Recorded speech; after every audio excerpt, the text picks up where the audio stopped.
Hello, my name is Rich. I use the he, him pronouns, and you're watching my YouTube channel where I play amazing tabletop role playing games with friends.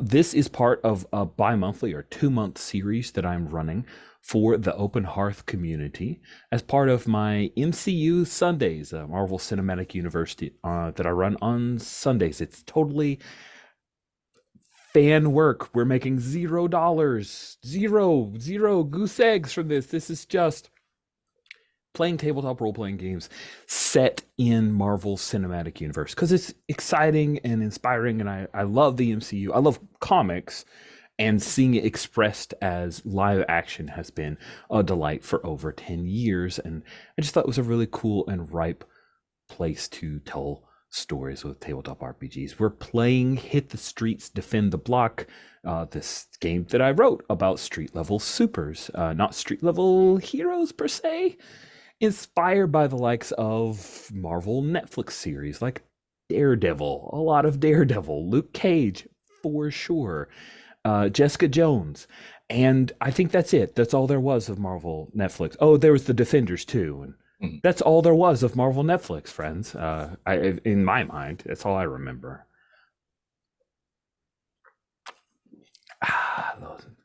Wash out the taste of Iron Fist.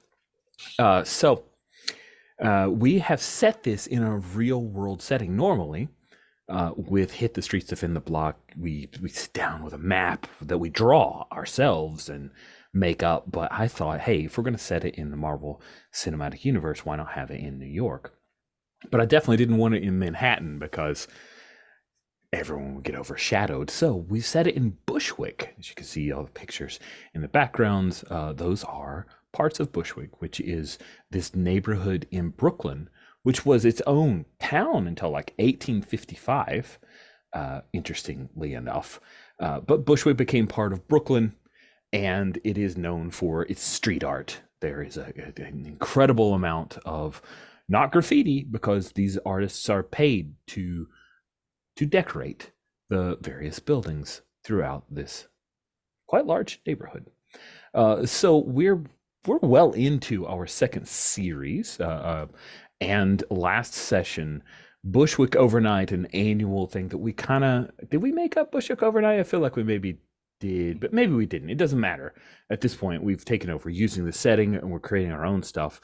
Bushwick Overnight, because of brand new ordinances from the recently elected alderman, came to a head. A huge rainstorm was magically created by voodoo, and the rainstorm unfortunately didn't last long enough to keep Bodega Enormous from burning down. So that's a lot of what happened while Wildcard was away on a college trip to Connecticut. It's just still mind buzzing with the ideas of the field trip to Connecticut. And okay, just me and you. Maybe someday we'll run a one shot to figure out what it was that Wildcard Yeah, did. I'll add that to our list. Okay, it's added to our list. Good, thank you. Good. It's in a very short list. So, by short list, I mean not at all short list. It's a long list of games that I think it's like three or four. 3 or 4. Okay, you're right. Middling list. We'll just keep adding Like, to it. I am interested in picking up on with the fallout of our teaser at the end. Now, Greg is unable to join us for this session, so we would just assume that Barracuda is dealing with Bodega Enormous and insurance filing and sifting through the rubble and maybe using magic, or maybe not, or maybe dealing with going after who did this to him because he's pretty sure it was arson. So I want to deal with Jeff. Jeff, you let me. So again, I don't want to. I don't want to dictate. Would Jeff go back to his apartment to see what could be recovered? I th- I think there is that thing where if they let him go up, so he probably can go up by the fire escape, and get Mhm. up there because I know the stairway up is gone.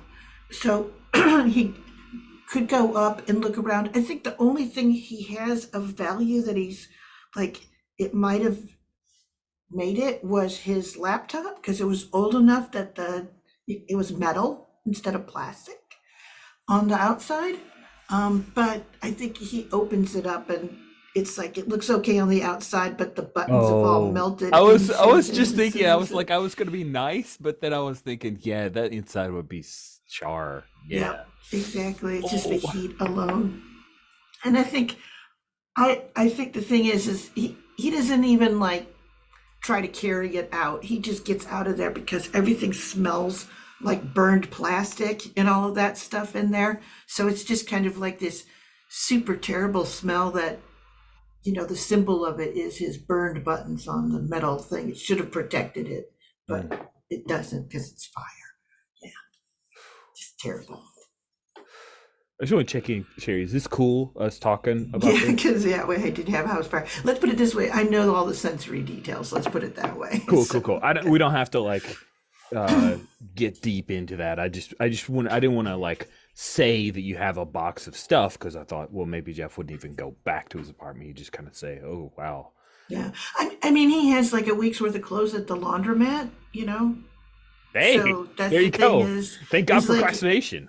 exactly. Well, I mean, I, you look at the apartment complex and they have all those machines and things, but everyone else uses a laundromat for the most part. So that's Yeah, I don't think Bodega Enormous has a like on yeah. I site don't think in the washing. basement that there's washer and dryer for the So one tenant to use. exactly, that's where his like magical artifacts are, and his Hmm. sanctum sanctorum type deal. So Jeff, you've got the clothes at the laundromat. I would imagine this was your own computer, not the computer that you're. Is at work, right? Yeah, yeah. Who do you call? Because he's dealing with his own stuff.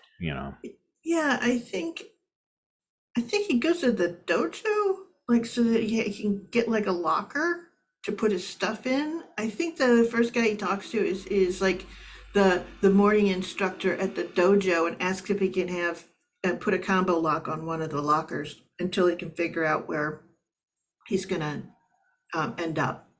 Oh, yeah. So let's say that oh God, just like immediately thinking of like characters from the regular show because my son's been watching it a lot, rewatching it, and so maybe he has a bit of like a pump, like a bit of a hair, like a bit of hair going Hmm. on. Maybe his gi is like cut sleeveless, because of the guns.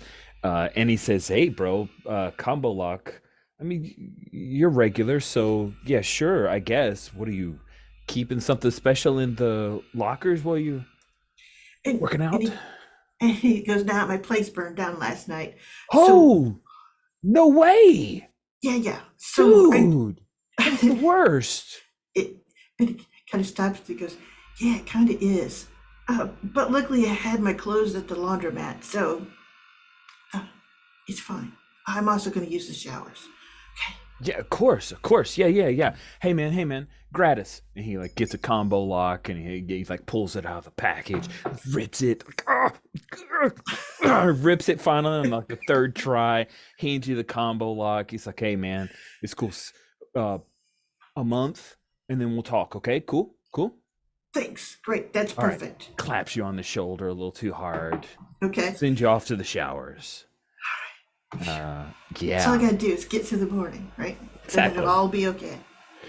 So you're in the gym showers. I mean, I don't think this is a super fancy gym. So it's probably like Mm-mm.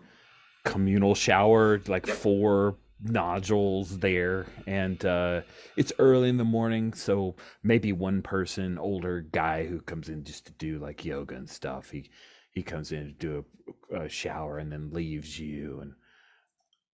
And what do you do once you've showered up? Like, what's the plan? I don't imagine you're going to work out. You're just trying to get fresh for the day. So what's Hmm. up?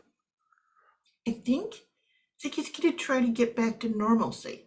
So it's that thing of he like dresses for work, and goes outside the dojo, picks up Mr. Muffins, and they head over to the cat refuge. Does Mr. Muffins like just loiter, or do you have a Yeah, leash he's thing? Or no, I don't have a leash thing, and usually he has backpack, but his backpack got burned, So now he's just kind of got Mr. Muffin on his shoulder.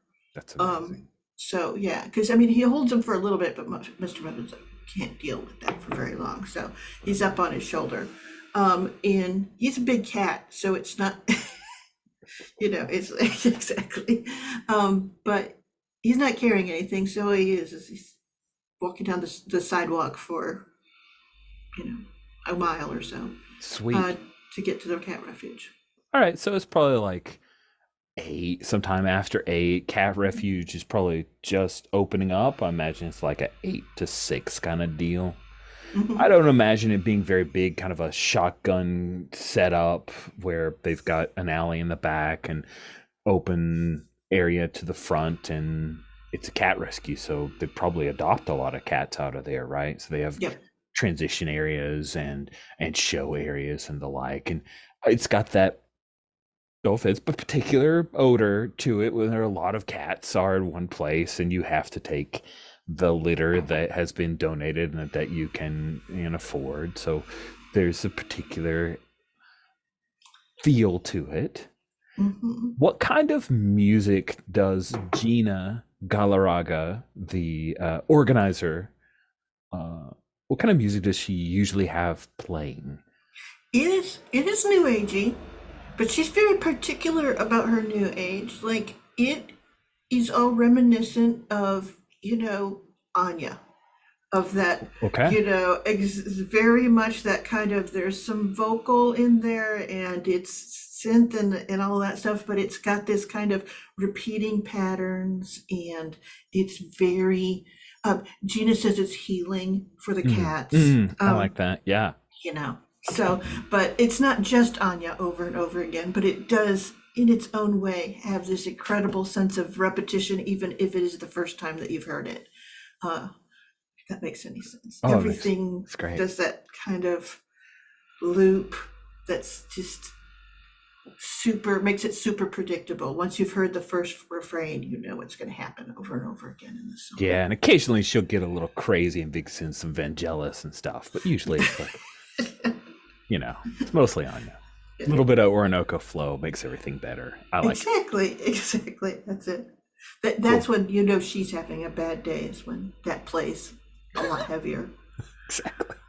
Cool. I see Gigi is the. Would she know? I think she knows. I think she knows what's happened. So, like, when you come in, what are you doing here? You don't have to work. Oh, do you need me to take care of him? You don't need to work. My God, you've got to take care of yourself. And you need me to take Mr. Muffin? That's totally cool. I've got it. No, Mr. Muffins and I we're fine. We're fine. We're just fine. What do you mean fine? You have gone through a terrible experience. Can I help you with unlock some chakras for better luck, or is there anything? Do we need? I'll take all the luck you can summon. Okay. I just gotta make sure the paycheck keeps going. Oh, right. So hey, maybe you're maybe you could try the rent-free life. Do you need to stay here? We don't have much room, but if you want to stay in the back, I might take you up for a couple nights until I find a place. Great, absolutely. You know what, Gina? That's huge. I am the worst. Thank you. No. If none of this works for you, I do have a couch. It's not a futon couch because that got ripped up by my cat, so I had to get another couch, and it's honestly like a curb special, but it smells okay. Because that is really nice of you to offer. But that would impinge too much on your space, and you need to recuperate too after a day of healing. I love being around the cats. This would be great. It's just going to be a few days till I find some other place. That's all it is. Okay. I don't want to make this about me, Jeff. So you tell me what you need, and I'll try to volunteer if I have ideas, if I feel like it might help. But I really need you to find what you need. That's important to me. And he kind of stops and he goes, I don't know yet. So I think I just got to ease through this. Okay. Okay. And if you need to leave Mr. Muffin here to go look at places, absolutely. Okay? Don't even have to ask. If I see you're not here, Mr. Muffin is, I know that that's what's happening and it's all cool. Okay. Sounds great. And then she Thank goes you. over and she lights a couple of incense sticks, puts those in a couple of areas, and I go to my desk and I whisper to Mr. Muffins, I go, I think she wants you. the cat just looks at you like, of course she wants me.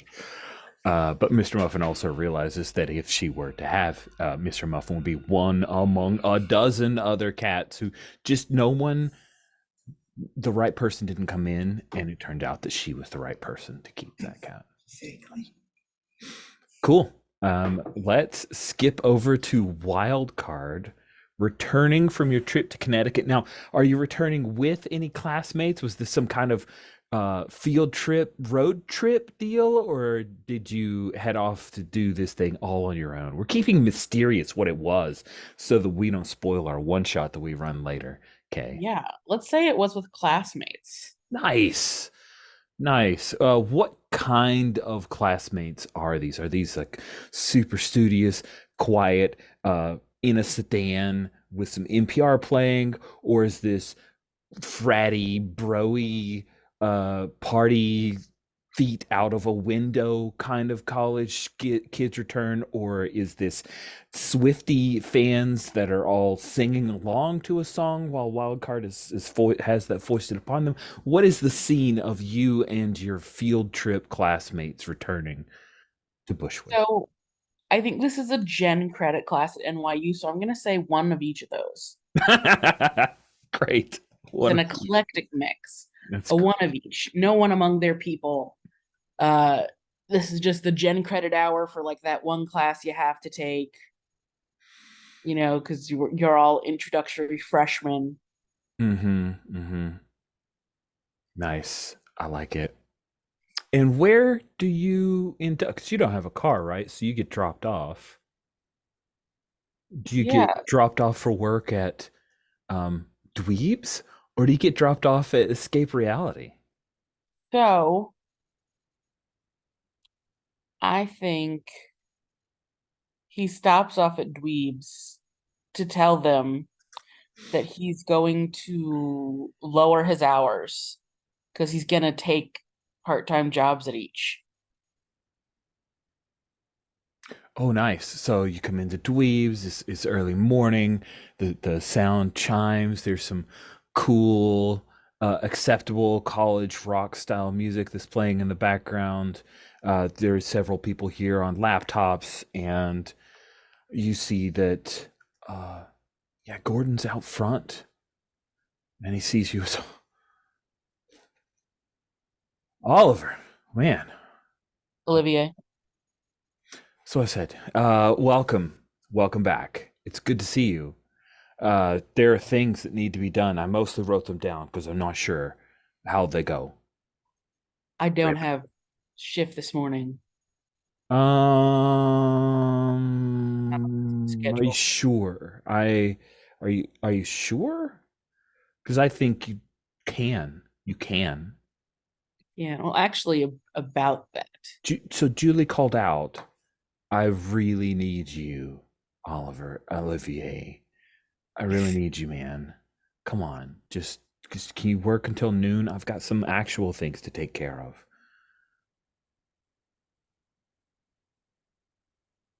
Does he have that sticker? Remind me, did he actually make that deal with Bushwick's Best? Uh, yes, he does. He Oh, does well, have the. when you're in a crisis, didn't you pay for Bushwick's Best?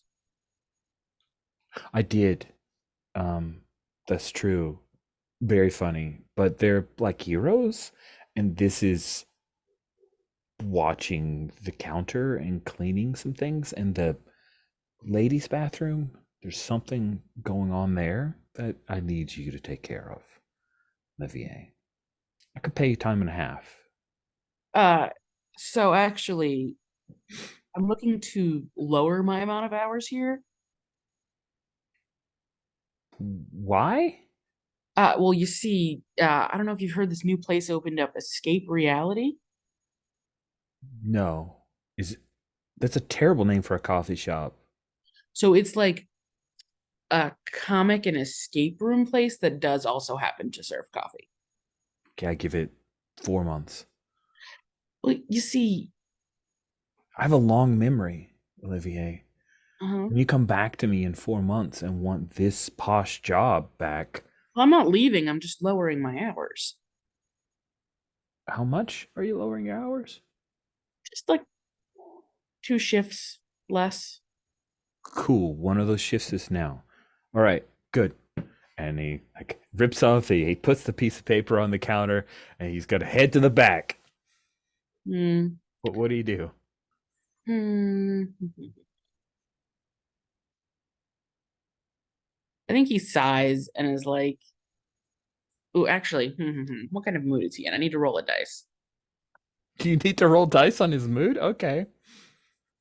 Well, I'm like, this could go one of two ways, and I'm like, let's let the dice gods decide.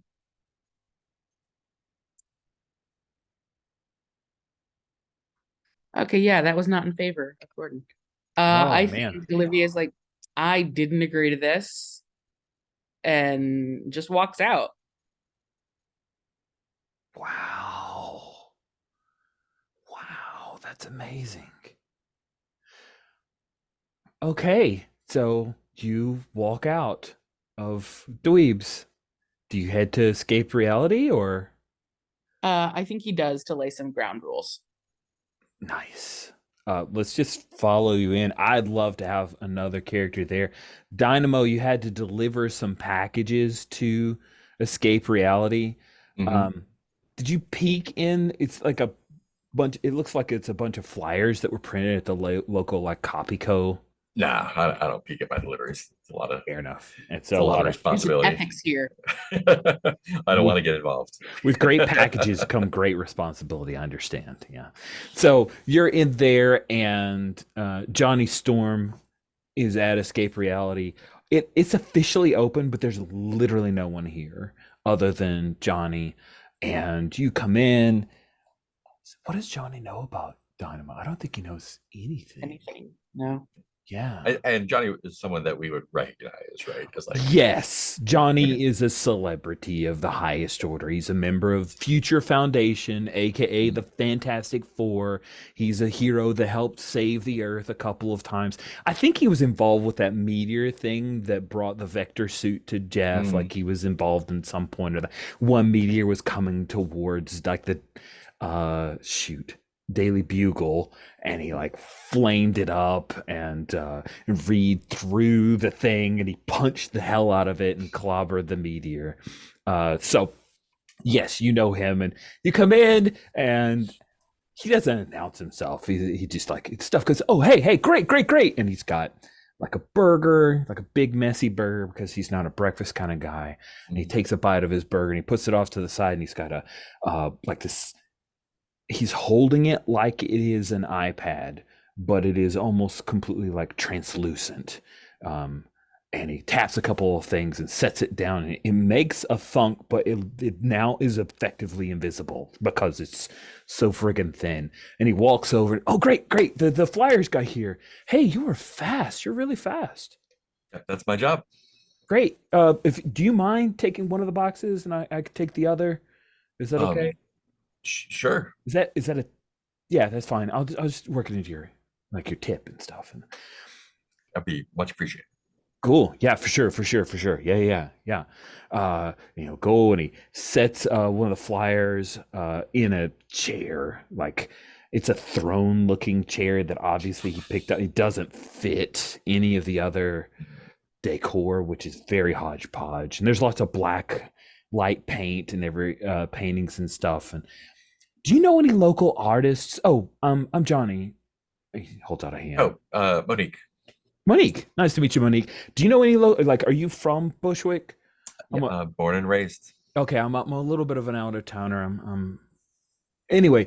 Do you know any local artists? There's so much art, and I want to kind of bring the outside in here. I bet I do. I could totally see Dynamo knowing. Yeah, yeah, I'm sure I do. Great.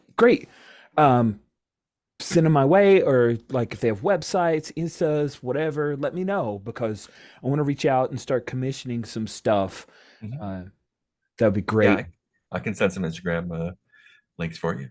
Cool. He like rips open the package and you see it's this gloss, like paid way too much money for papers that are going to be stapled to fire pole or to telephone poles, right? And it's Johnny on the cover and Escape Reality kind of behind him, and it's announcing a fire sale because the Human Torch, the fire sale at a opening. But he's like, he kind of looks at it and it's a good glamour shot. Like he looks good. He just admires it for a moment. And then I think maybe there's like a little thing, like the door, you hear the bell as someone comes in. Yeah, and I think the bell is totally like Rich would have a production assistant go look at the Fantastic Four cartoon from like the 80s and find a bit of that theme song, and that would be the door chime that comes in. Rich has it because you can't find any of the episodes on YouTube, so they're very belligerent about that one, evidently. I know maybe I am just bad at Googling, but anyway, that sound effect happens, and there's Olivier, and he's got one of the things that you see. Hey, Olivia, here's Dynamo. Oh, hey. Wait, wouldn't he say, here's Monique? Oh, Rich Monique, says. yeah. Rich, the GM, said, here's Rich. Dynamo. Oh, okay. Yeah, Johnny wouldn't say that. Sorry. Yeah, Johnny. I was like, Johnny, how do you know this? Johnny's just admiring the like himself for a second before he Yeah, puts it. and Olivia sort of pauses, works a brow at Dynamo, and is like, Monique, morning. Oh, hey, you guys know each other. That's what I'm after with Bushwick. Not that I'm going to be here that much, but it's like a community here. Manhattan is just so faceless. I mean, there's the family and all the people who work at Future Foundation, but like once I step foot outside, it's all like, can I have a picture of you? And nobody wants to talk to me. And you guys know each other. That's great. Yep. Mm-hmm. What do you think? And he holds up the fire sale flyer. I think that's a picture of your face. Mm-hmm. But like Escape Reality, fire sale, grand opening, fire sale, Human Torch. Yeah. Usually you don't do a fire sale at a grand opening. Yeah, fire sale seems to imply that You're like, closing. Yeah. I actually never knew what fire sale meant. I just knew Human Torch, fire sale, fire, people come. I like reach over and condescendingly pat his shoulder. It's okay, Johnny. Does that trash all of these? No. How much were these? You're just gonna trash them. He checks the $583. I got a bulk discount. Okay. No, just put them out, I guess. Wait, why do I care this much? No, do whatever you want. The thing you said before, that was very managerly. Yeah, no, I'm not doing that, by the way. Not gonna be manager. Gonna take a part-time job. You're gonna pay me $1 more than I'm getting paid at Dweebs. I don't want that salary thing. Monique, tell your friend that he's got a golden opportunity here to manage Escape Reality and make a kind of salary where he could live well and not have to have 2 jobs. Why do you want to work for Gordon?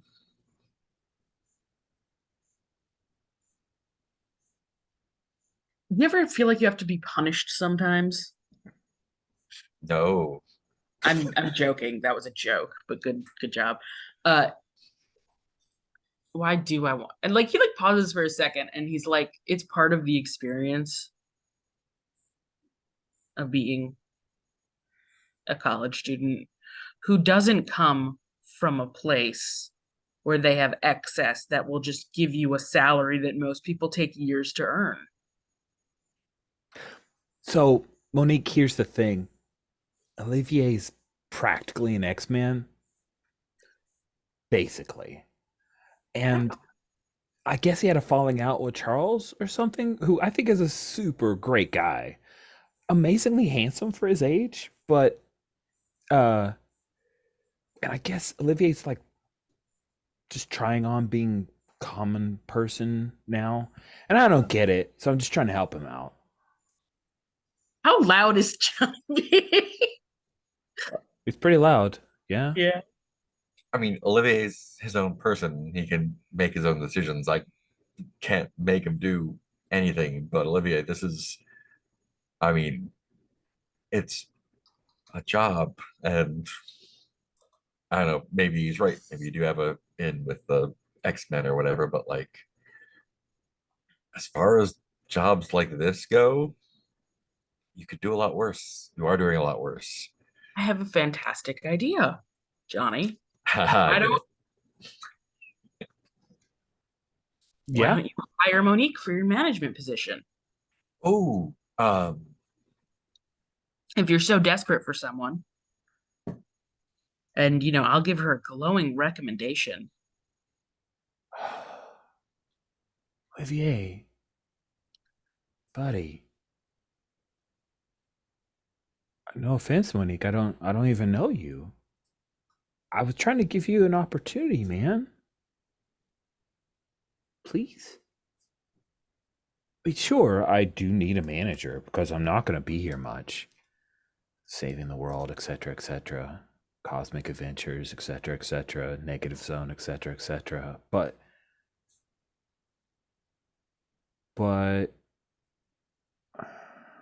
you really don't want this? You don't at all? I can't make you do it. You're right. You're not wrong, Monique. Do you I'll have take do you have a CV, Monique? Like a resume or anything? Have you I managed? just like thumb at my bike. Like She's a bike messenger. She doesn't that's want it. to tell people what to do at a escape room / comics book store. Those are things you like, Olivier. We like those together equally, like partners. Except I'm paying for everything with what Sue gave me. I mean, Olivia, it sounds like if he's not going to be around much, you're kind of running the place. Gives you a certain amount of freedom. And like you see like his fist kind of curl at his side a bit that I haven't earned. But doing the work is how you earn it.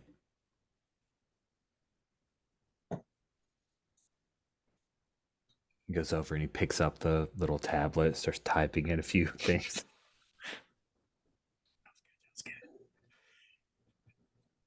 If you're looking for someone part-time to pick up a couple shifts, I can do that. Happy to do it, Johnny.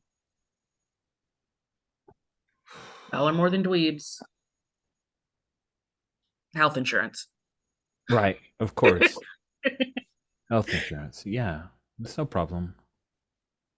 Monique is fantastic, and I know from personal experience that she's quite good at giving out orders and organizing people in stressful situations. He arches a brow, looks over at you. I'm just my managerial style might not be what you're looking for. He looks But what back he at says, you. what he says is true. But like, I don't think if someone I'm a little bit rough around the edges. You look really sweet. Mm-hmm. Okay. Oh,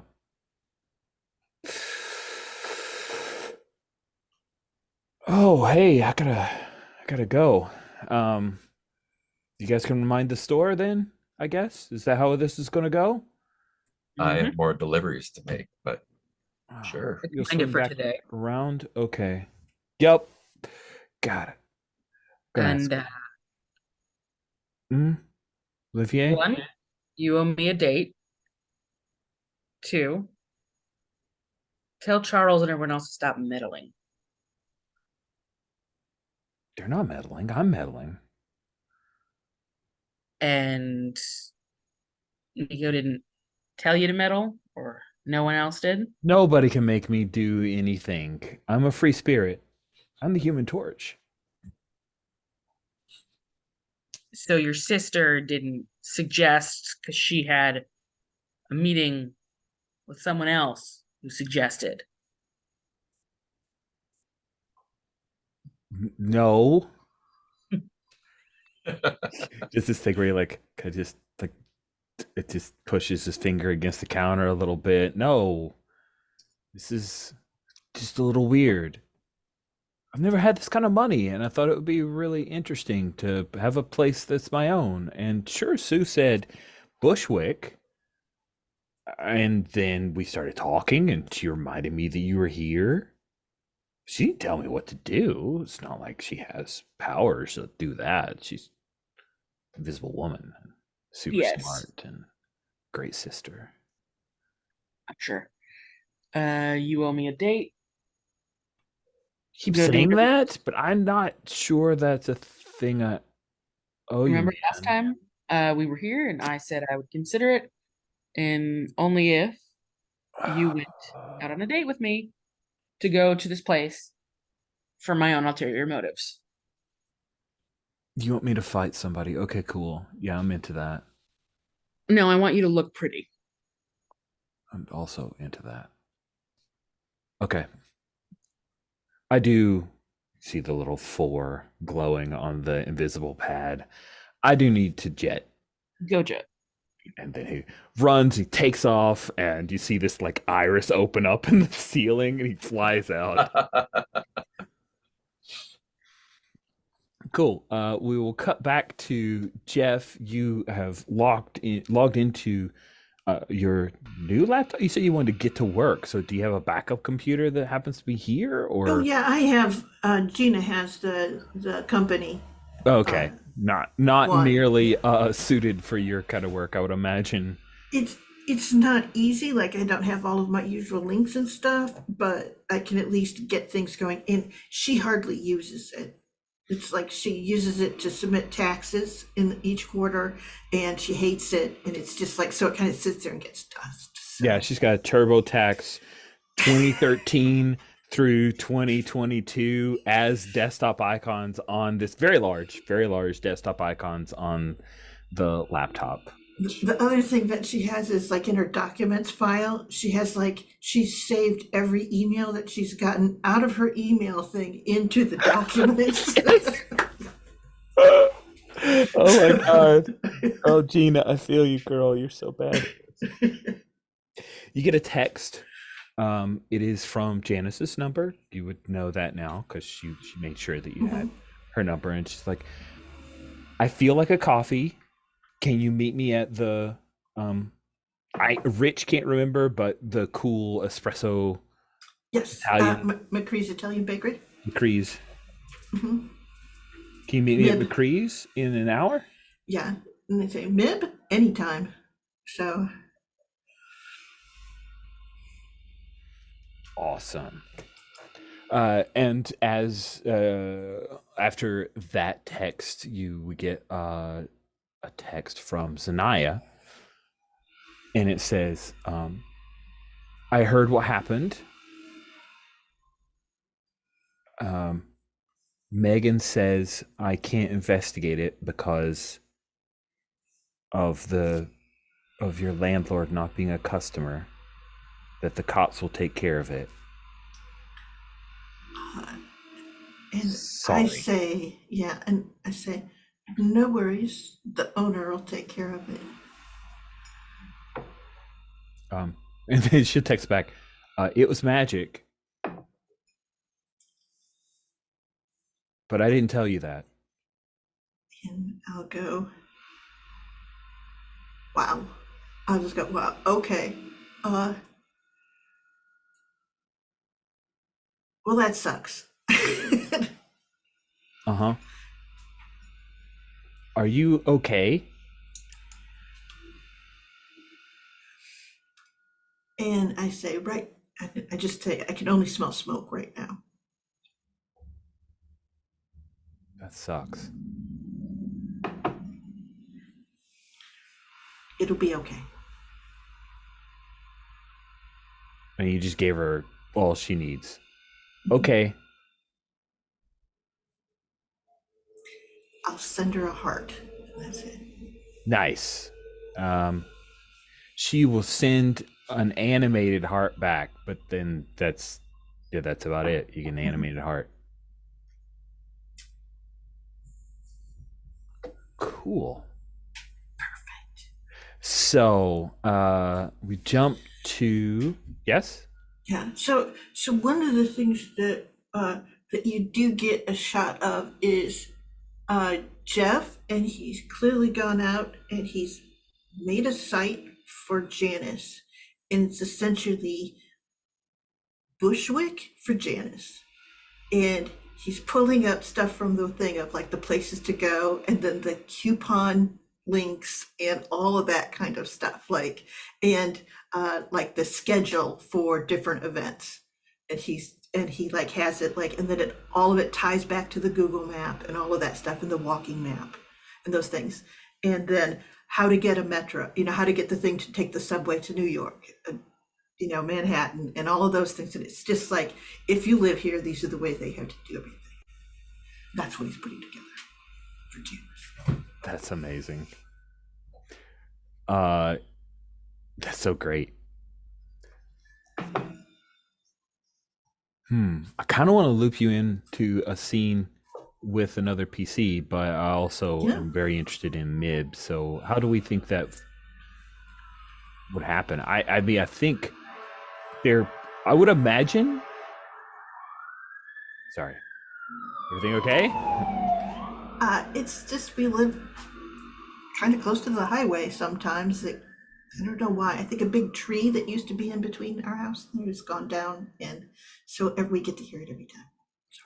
That's amazing. And by amazing, I mean it's got to be annoying. It is.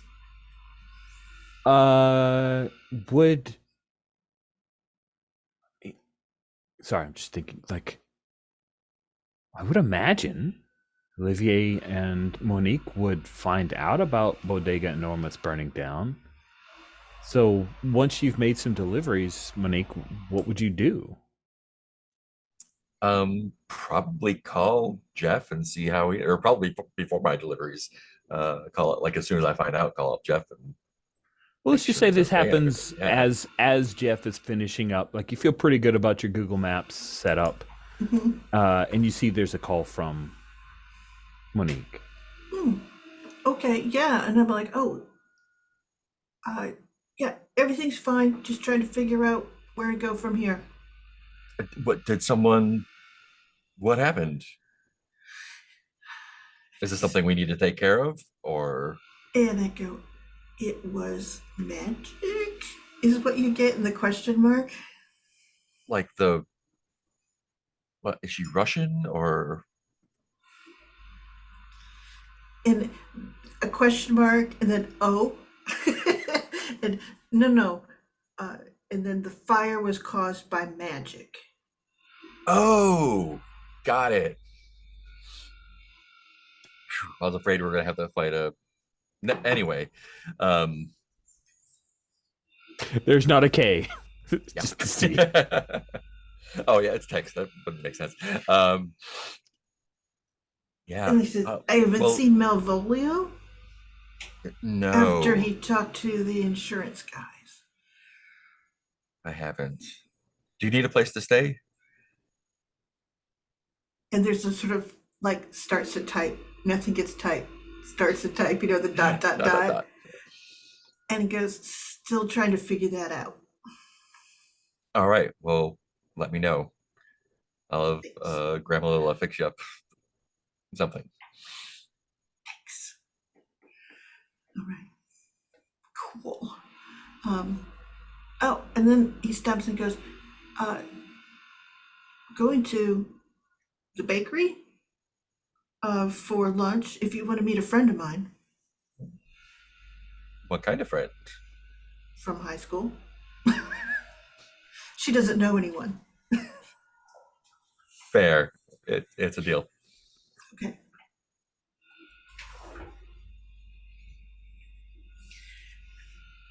And then I'll go to the bakery. Awesome. We'll just fast forward to like Olive Garden style music playing in the background. I And don't know. Yeah. yeah, like standards from like the Mel Torme, Sinatra Okay. Yep. That vibe. can. Mm-hmm. I could see Yep. that, right? We good Mhm. with that? All right. Yep. That's good. And so Monique, do you show up early? You plan on showing up late? I think I don't know. I make it there on time, probably. Cool. Prompt. Okay. Yeah. There's an attractive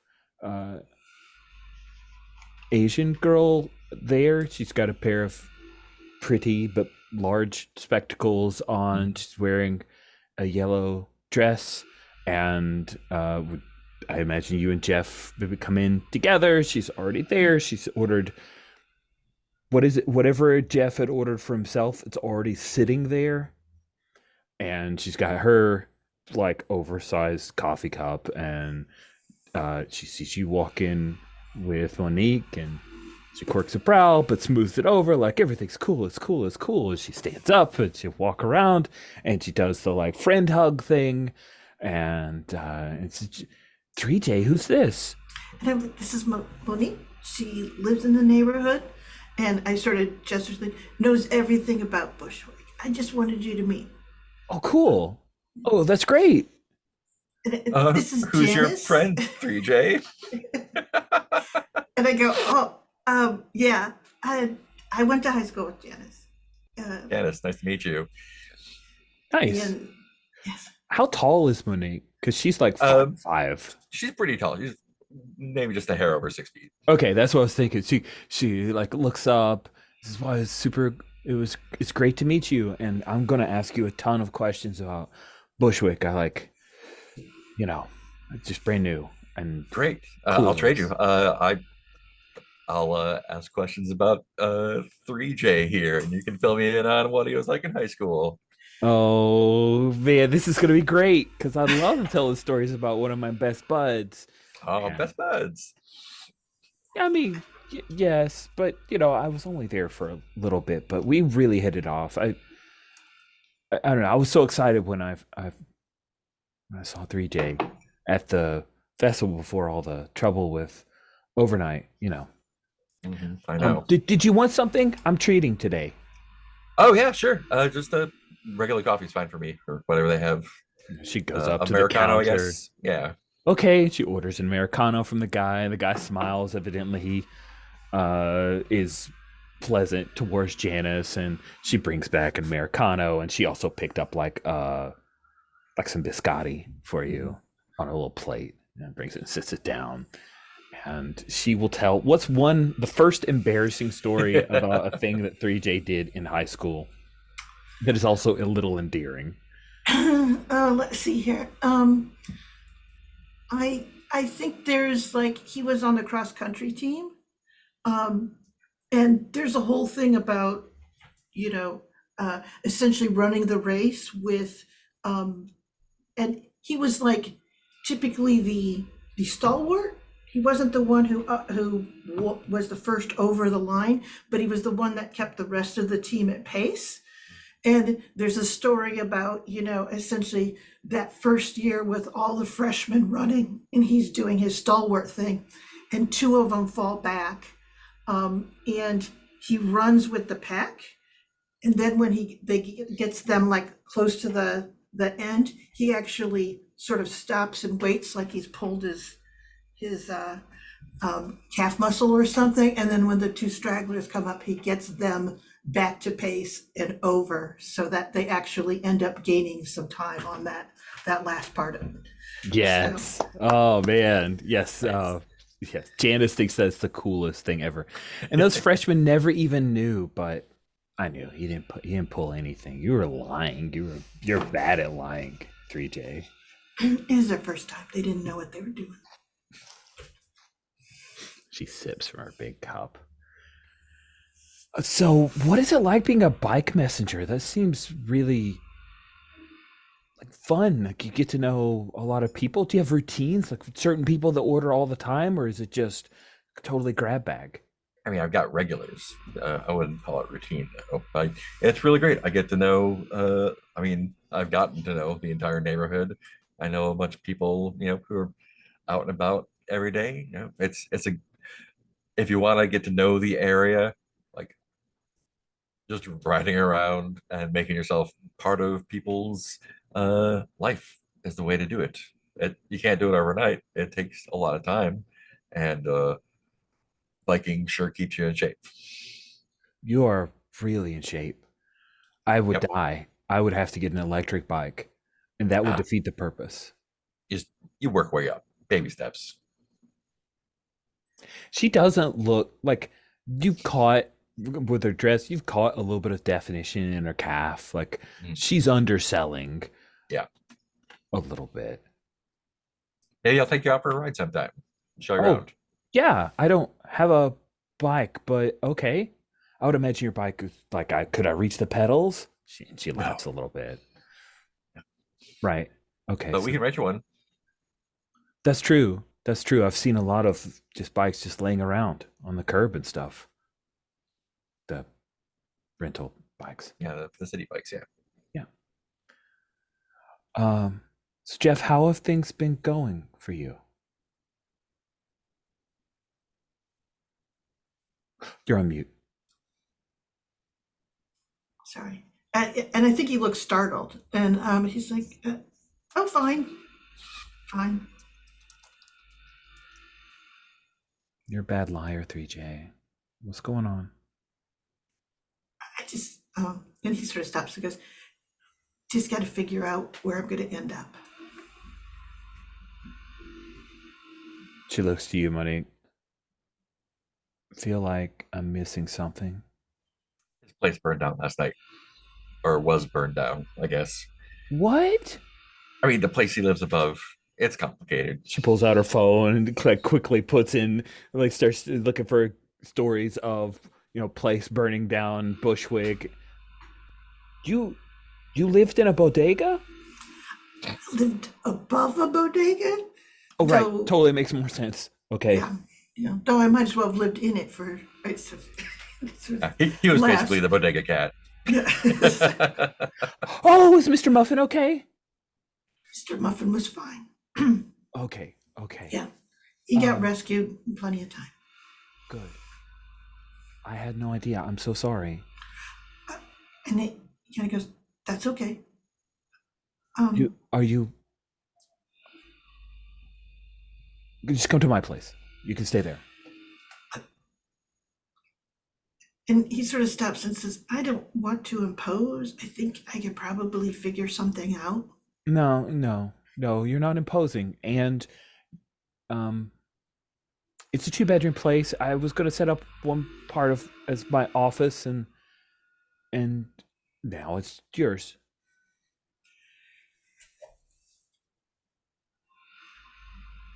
It's really cool and you'll like it. It's nice. It's a nice place. It's the nicest place I've ever lived, and it's also way bigger than I expected. And so this is just a happy accident. It's going to be great. You don't have to live above a bodega. You can live in an apartment at the Rheingold. I think my eyes. But I know, right? I know, but I'm like, it's when you say that he kind of laughs and he goes, I will take you up on that. Okay. We'll figure it out, okay? Yeah. Hey, Monique, I'm having a little housewarming thing. And you are invited because you're a friend of 3J's. Well, I'd be happy to come. Great. Don't have to bring anything, okay? I'm not registered anywhere. I don't want any stuff. I just want to meet a lot of people. to get to know what's cool in Bushwick. Great. We'll be there. Great. Awesome. Good. Okay. Cool. So 3J, I'll get you a key, but also I'll need to make sure that the security people know you. But do you want to just go now? Sure, I can do that. Okay. Okay. Cool. Monique, it was really, really nice to meet you. Nice to meet you. I look forward to seeing you, and she'll like get your details and send you the little. No, she shows you a QR code. She's like designed a QR code for her housewarming party. So she's like, here, you just scan this, and it's all the info. And she's like built a little Vine, like interactive Vine thing on a custom URL that she picked up last night. And yeah, it's adorable and has lots of twee art and amusing. No AI art used whatsoever. It even has a thing at the bottom, but it's so do you have any? Did you lose all your stuff? Oh, fortunately, I had a bunch of laundry still at the laundromat, so I have clothes. It's cool. Okay. Ken goes, I do have to buy some cat. Hey, is it going to be okay with Mr. Muffin? Oh, yes. Just a very small deposit, but it's no big deal. Okay, I keep a running tab. I just, Sure. No, that's Yeah. right. I don't want to, like, yes, we will keep a running tab and we'll Okay. we'll work it out. It's okay. But for now, you need a place to live, and this is perfect opportunity. So for us to work out stuff. This is great. Okay. All right. Yeah, just, I mean, in the meantime, I'll find a place, so it's okay. Okay. Yeah, that sounds good. And we like cut to a scene of the two of you walking along the street, and you've got Mr. Muffin, and you're heading. You see the beautiful Rheingold, which I've shown pictures to the players pre-game. It's weird architecture that is delightful, and then the view of the two of you is from a balcony, and of course the like camera swings around, and it's Black Cat. She's just leaning on the balcony and watching the two of you, and she just casually pulls out her very expensive iPhone, just snaps a couple of pictures. Snap, and see a little Cheshire grin on her face. And then you guys head inside. So I think this is our mid-game break time, so let's take that break. Okay. The next scene I'd like to open with is Dynamo. You're set for a meeting with Bruno, and it seems like it might be smart for you to at least have your cohorts around. Does that feel fair? Yeah, absolutely. Okay. I expect he'll bring people, so.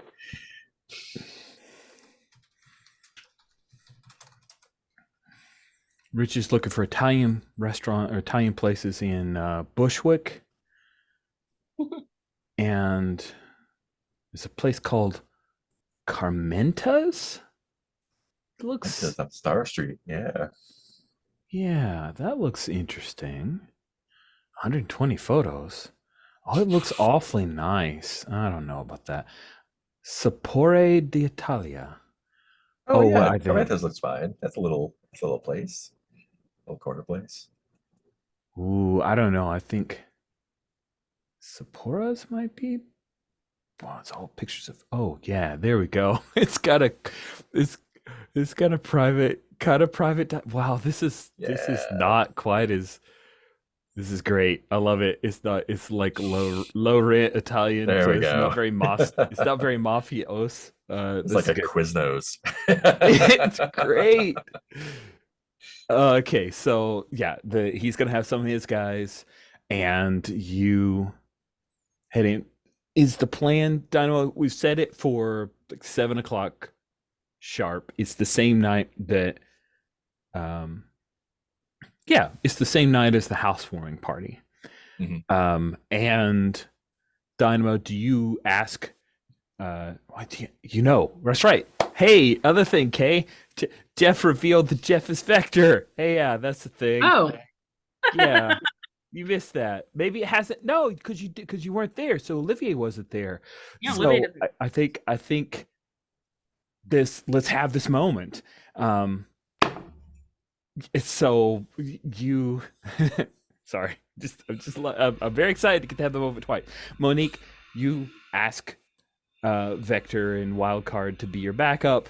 Do you want them to be like, oh, they show up with you, or more they're around in case something falls apart?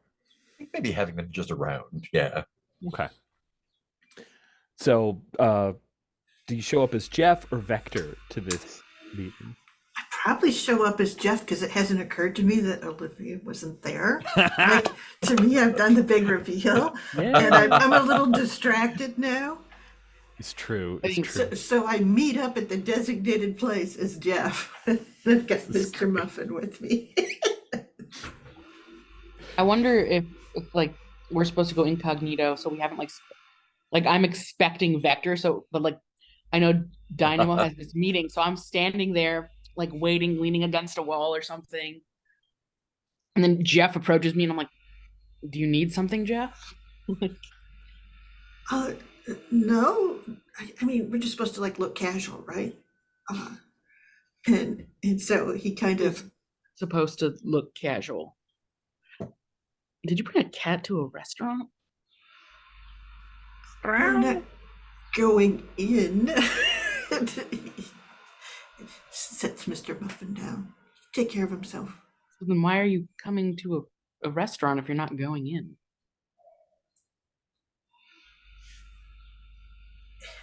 He puts his hand over his head. He goes, oh, that's right. I'm Vector. That's a funny one. I've been needing a laugh all day, Jeff. It's been a weird one. Thanks. It's been weird for me too, so I completely get you. Place burned down. Are you doing okay? Yeah, actually, a friend of mine from high school offered me a place, so I got like a week or two to figure it out anyway. I mean, yeah, so it's fine. Okay, yeah, because if you needed to, I was gonna offer the house like Muffin, but you're good. Yeah. No, thanks though. Yeah. A lot of people have been very generous. Lucky. Well, I hope you have like a good dinner. Are you meeting someone or something? I'm Vector, and No, we did this joke already, Jeff. Like, okay, well, I'm the kind of person who just keeps on hammering on the same joke, so I'm just gonna stand here with you, okay? I'm gonna go inside, Oh, but do you want to join me for dinner or something? Like I could get you a meal. Like, the place just burned down. sure. I will take that up. Okay. Yeah, I think they go inside and he gets like a table. Cool. I have some pictures. Thank you. So this is on the corner of Union and Alden Street. Man, I love you, Google, so much. Google Street's awesome. I think Google Streets might be my favorite Google thing. And Google has a lot of things I like. Inside, rows of tables and booths and this huge pizza oven area. But Monique, when you come in, there's a couple of guys. You recognize one of them has like the little tape over his nose and a black eye. Is one of the dudes that you've punked. He leads you into this back area that looks out to a side street that they've set up to be the conference area, and they've scooted all the tables down so that Bruno could be sitting at the end. Nice. And he's got a few of his guys with him. Yeah, so the guy who's all bruised up, he's like, "Hey, listen, Bruno says I gotta like pat you down for weapons, but I'm not gonna touch you anywhere weird. Just please I don't don't have touch any. me." I don't have any weapons. You should Okay, know yeah, that. I know that. I told him that, but like he said, I'm gonna ask you, Jimmy, if like she's got any weapons, and you better tell me the God's honest truth. So I gotta do this thing. Okay, so Jimmy, just tell him that I don't have any weapons. What if he asks me if I pat you down? I gotta Then be you honest. say yes. You don't have to be honest. I know what you guys do. I gotta tell. What you tell? Was my bruised eye had twitches kind of weird. That's why I don't play cards with the guys anymore. It's I took it bruised, so back. it should be fine, right? Okay. And so you come in, and Bruno's there. He's got a bit of spaghetti in front of him, and he's like stabs a fork into a meatball. He takes a big nasty bite, right? And he wipes at his mouth. Monique. Yeah, glad you decided to have this little meeting of the minds. Have a seat. If he's sitting at the head of the table, is there a spot like right next to him open? No, I think he's got his like goons all in. He was imagining you'd be at the other end of the table, at the foot of the table. Mm-hmm. Cool. I'll sit at the other end of the table. Perfect. All right, cool. And he points to Jimmy. She got any weapons? And Jimmy's eye twitches. No, sir. Nah. Did you check her? Did you pat her down? Yeah, boss. She's good. No weapons. It's on you. If she whips something out, it's on you. So Monique, you wanted to have a little meeting. We set this up. We have a little conversation here. And he's doing some kind of preamble. We cut out to Jeff and Wildcard going into the restaurant. And as you do, there's someone who comes in at the same time that Jeff, you would recognize, and he doesn't even know you exist. It's Joseph Manfredi, aka Blackwing. Olivier, I don't know if you've looked at the picture of Blackwing. He's a very handsome man. He's very self-assured. He is in a incredibly expensive suit. He comes in as if he's slumming and looks around. And it's like, oh man, I can't believe I'm here. Yeah, like I think Olivia like looks at the face, appreciates the face, and then sees the suit, and he's like, ugh. He'll slide into Jeff's an like, empty booth. Yeah, and Jeff kind of leans over and goes, "That's Blackwing." He's like cut right back Batman from the comics, except he's got bats. He has bats. We cut outside, and there's like they're like a group of bats that come in on one of the streetlights and take out a bunch of moths and stuff, and then a couple of them, they like attach themselves to the streetlight or something. Yeah, hanging upside down. And I'm like, yep, bats. Suit's a little tacky. And I think Olivier does not say that quietly.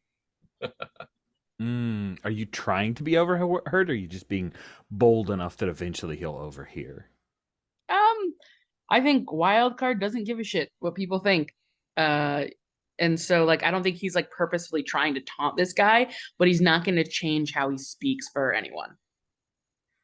He glances up from the menu, looks at you. How is Olivier dressed? Oh man. I think Olivier is wearing a kind of a a khaki green kind of like leather jacket. Uh, and he's just got like a pair of, they're not like dress pants, but they're like nice enough, but they're also not restrictive to movement, despite being kind of tight. And I think he's just got like uh, a t-shirt that just says like something about New Orleans. Oh, okay. That's good. That's good. Like a Nollins or something. A Nollins or a shirt. Cafe Du Yeah. Monde. Yeah. Nah, he's not a seller, not Cafe Oh, Du okay. Monde. Not It's Cafe. just like a Nolan short. Okay. Cool. He looks up at you, and just that little like tacky suit, and the fact that you're not doing the polite like I wasn't talking to you or anything. I would imagine Livy doesn't care what people think, so you look right back at him, maybe not challengingly, but just enough to not. You're Just not like sure. one eye, shines a little blue as it does. His mouth tightens, and there's a moment where he's about to like stand up in the booth, but then he looks back down at the menu, and he pulls up something on his phone. He like taps on his phone. You hear him like whispering. He's counting. And he's like checking his pulse, and he's trying to keep it. And you see, a real man would have gotten up. Oh man. If he had a problem with it or cared enough to.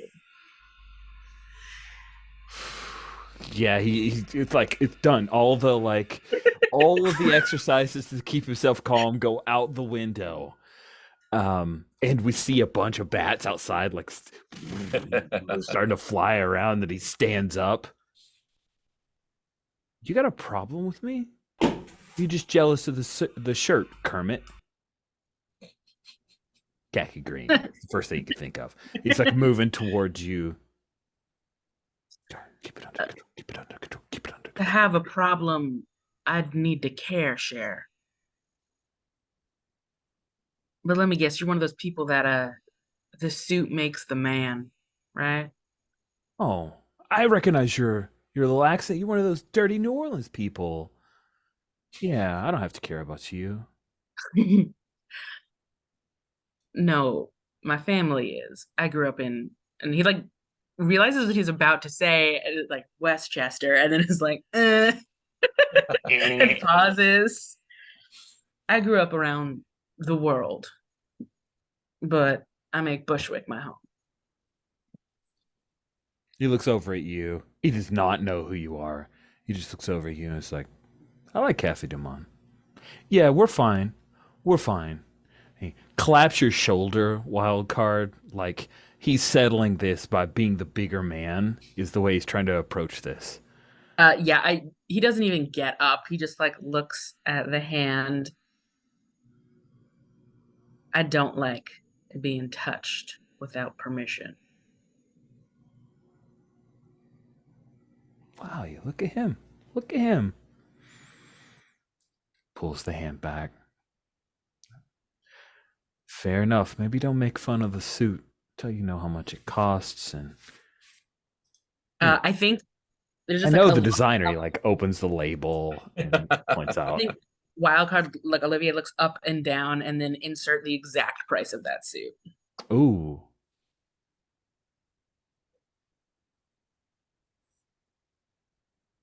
I misjudged you. I thought you were some dirty street rat. But you're not. You got some taste.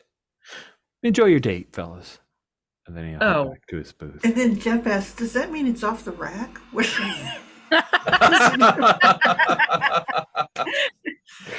We cut back to Bruno after his preamble of, and maybe a few of my guys have taken issue with you particularly.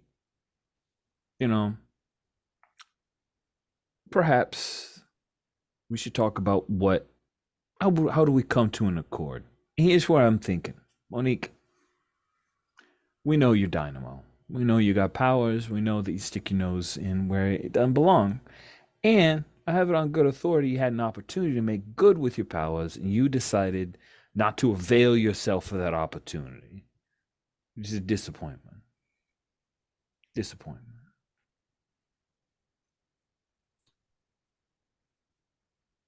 What do you know about Bushwick's best? I happen to be good friends with the newest member of Bushwick's Best. Oh, And like Bodhi like super rolls her eyes. Mr. Manfredi, my boss.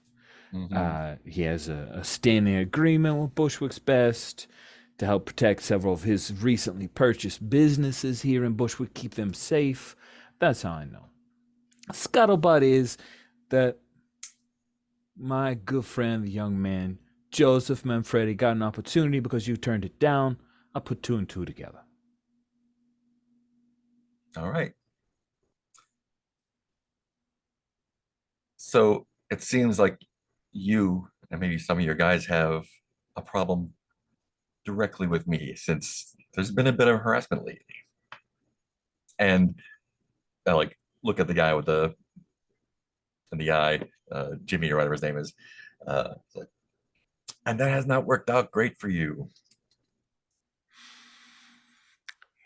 He points to Jimmy, and Jimmy evidently had a second set of instructions, and he goes and he closes. He doesn't slam. He just closes the door that shuts off this area. Mhm. He goes, "Yeah, listen, we're trying to make Bushwick a better place.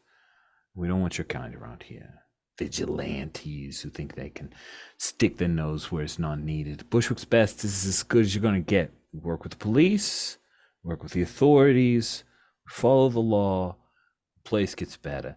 People like you, unlicensed, coming in, think you matter enough to tell people how to live their lives when they vote for officials. And those officials will make the decisions for Bushwick. You're just an outlier. And yeah, I don't like you. I don't like you at all. From the first moment we met, you had to give me lip. You had to give me my face. And that is an offensive. Now, here's the deal. This is what I will accept from you, Monique. Okay? An apology from here, me and all my boys. An apology for the affront that you've caused me. And then you wash your hands, you just live your life. Regular girl. Sure, you got special powers. You want to use those powers? The fuck out of Bushwick. And then you can use your powers. I'm sorry that you think you can come into someone else's home and tell them what to do. I'm sorry that someone told you that you could make a place better. You talk about following the law. Look at you. You're you're crooks. You're basic, dirty, tiny little boys.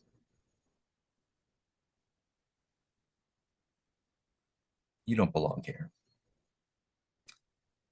The people who live here belong here.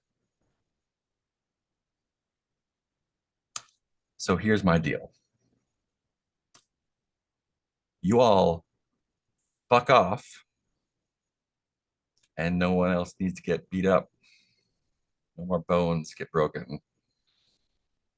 Because if you have a problem with me, you have a problem with Bushwick's actual best. So I like, like slide like a napkin across the table with nothing on it. It's like, that is my offer. Jimmy comes over, he looks over, he's like, there's nothing on it, boss.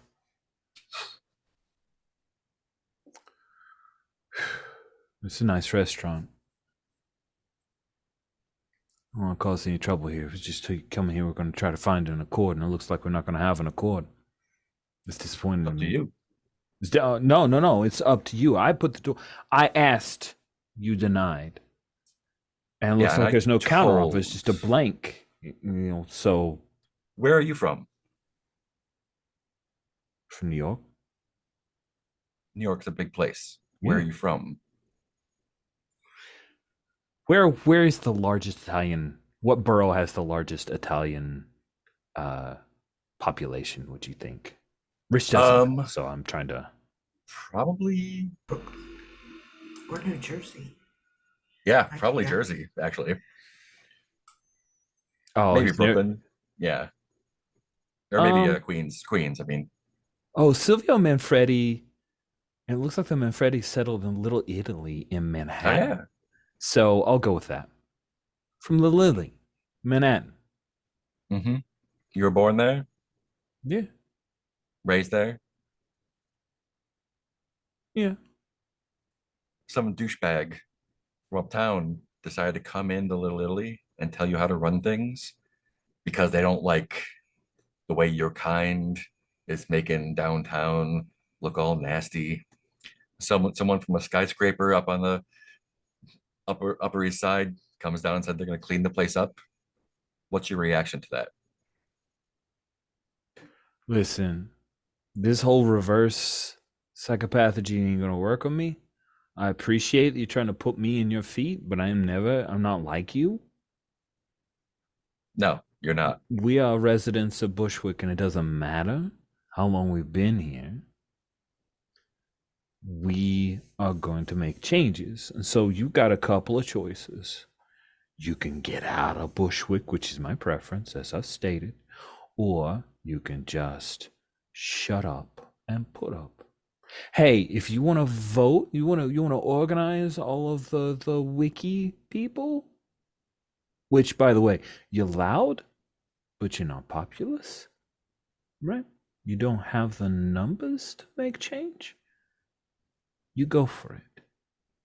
Best of luck to you. May the best person win. But those are your two choices. Deal with us being here or get the fuck out. I guess we're going to have to deal with you then. Yeah. And just so you know, my boys are going to start carrying phones with them. They're going to be filming whenever you throw down. You using powers, and my guys with no powers. And then we'll see what the cops have to say about that. I would hate, Monique, for anybody to find out that some superpower vigilante is beating on my boys. Young men, several of them not of age, they're like in their teens, and you're beating up young teenage boys. It doesn't look good. It's not a good look. I'm just saying. Young men not of age carrying firearms in one of the boroughs of New York City. Oh, you got no proof Also of not that, a and I'm look. sure you won't see that again. So I'm not too Oh, you worried think about that. nobody at the festival had a phone? Best of luck to you. If that boy needs to get burned for being stupid, so be it. And he looks around meaningfully at his guys, and so a couple of them are looking like, "Oh shit."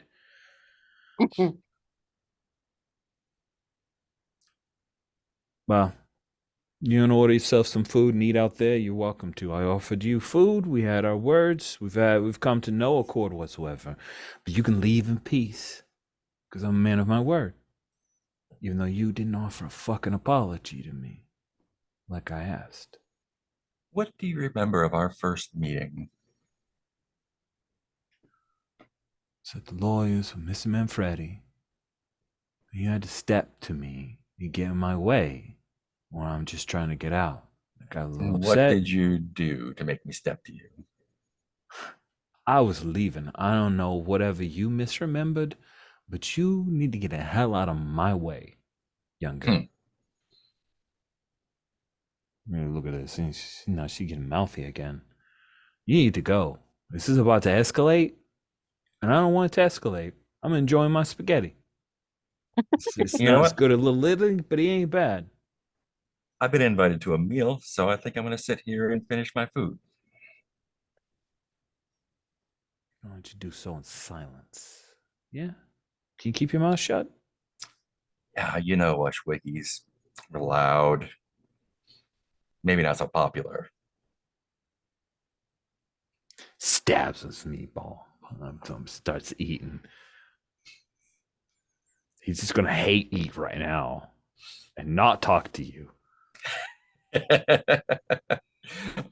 Great. Cool.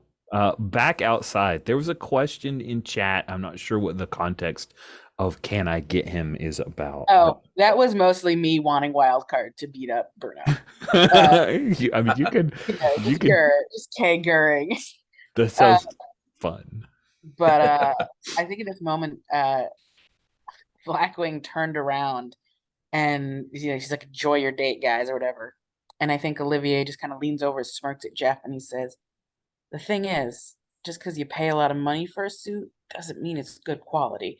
And he like gets a card between two fingers and throws it. And I think, let me know if I need to roll for this or not, Rich. But I think we see, or what I would like to see is the card kind of goes and like kind of slices down the back of the suit, and maybe we get like a boxer's shot as like it's like flimsy material, so like the suit kind of gets cut. First of all, it is a very expensive suit. I don't know if it's flimsy. I think it's of good quality. Like he paid over $1,000 for the suit, maybe $2,000. For good quality doesn't mean it is good quality though. Okay, but I think Olivier is just being a jerk. Which, yes, to be fair, I get that, and I think that flimsy. It doesn't have to actually be flimsy. Let's put it to a roll to see if it is flimsy enough to fall upon your powers. So, let's see. You've got control over others' powers, and then a mental ability. This card thing, I'm a little surprised. Is that new, or how are you seeing that happening? So, I think it's more training to an extent. Like he has, they're essentially like cards that are kind of like throwing cards. Mhm. I'll like it. Oh, okay. So something that it's not like Gambit, like his dad's cards. It's like legit. Just his dad has taught him how to throw a card to be a kind of projectile cutting thing, right? Yeah. Okay. Well, that sounds like it's not a superpower. Is that right? Or Probably not. all right. Let's say this is a remarkable feat. Yeah, I think it's super. I don't know if it's a superpower. Okay. It takes superhuman skill to pull this off. That's fine. Okay. Definitely being a wild card, basically starting a fight. I mean, you're technically going to start a fight here. I think it's probably what this is going to go. So, team roll infect. Your mode is super. What stat feels like? I'm thinking feet. Movement, reaction, dodging, jumping, running. Okay. Oh, you've got the same for hands or feet, so sure. Yeah. So that is 7 dice. You aren't using a power.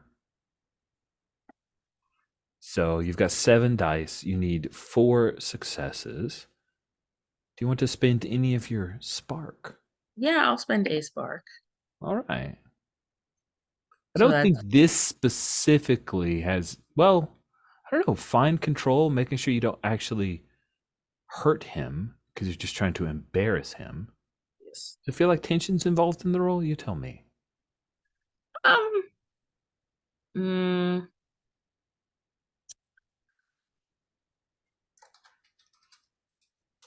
I want to say no. Okay. But I will defer to your judgment as the MC. This feels like just messing around, but it's just messing around, but it's like an expert control that's a little out of your it's as yet defined wheelhouse. So I could see either way. Sherry, Mark, thoughts? You guys think it's too low stakes to be tension, or is just weird enough to have tension? Yeah, I think it's low enough not to have tension. Yeah, like if they don't do well, essentially they've just flicked a card at a guy, right? That's true. Okay. So it's rude, but it's not. That's true. He would kill you. He would not. He'll send his bats out to kill you, but he would not aim to kill you. I tame his bats. They're my bats now. All right, so 8 dice, tension not involved, remarkable difficulty. You've got a 50-50 shot. Good luck. 86. Let's go.